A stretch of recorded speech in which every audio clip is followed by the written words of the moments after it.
Hi guys, Tom Morrison here, and Jenny and I are going to take you through some toes to bar progressions. So we're going to start right from the very start. You want to nail each of these steps before you even move on to the next one. So we're only going to do 3 reps at a time. First of all, solid kip. Can you go forwards and backwards and control yourself with your shoulders? Can you start to lift yourself up behind the bar that little bit just by using your shoulders? So have a solid kip and then be able to make it nice and smooth. That's your very first stage.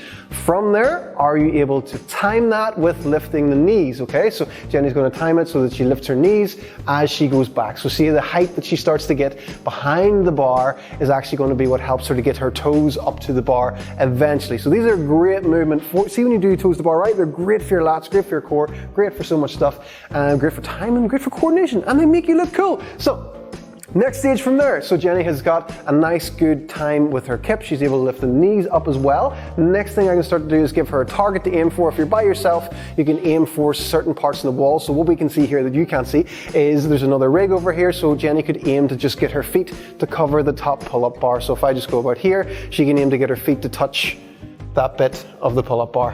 And then eventually she could change her gaze to up to the top line of a wall ball. And then eventually she can start to change her gaze again to reaching even higher, and that would just naturally bring her toes to the bar. What you'll see there is her legs are quite straight as she was doing that one. Another option that you have as well, if you have really tight hamstrings, or something that I divert to as well if I'm tired, if I'm having to do a whole bunch of them, is to actually do the knee lift and a flick kick.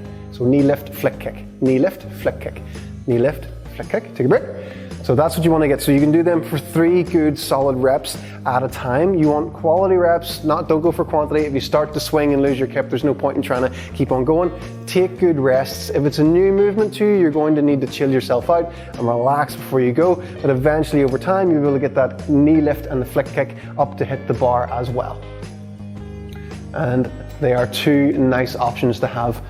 And then the full nice variation that looks really nice is to have your legs nice and straight and just press all down with the lats. So when you're nice and fresh at the start of a workout, this is the way you want your toes to bar to start to look, okay? So work on those progressions, make sure you get your solid kip, make sure you're able to time your knee lift with your kip, and then make sure you're able to hit different points with precision and consistency before you move on to the next one, and just practice them. You're at a point, if you can't do them yet, that you're not good enough at them yet for it to fatigue you too much, so you can practice them at the start of every session or at the end of every session. Get as much work in with them as you can until you nail the movement, and then it's just about building up that volume, and then they can become one of the greatest things that you have in your toolbox. Okay guys?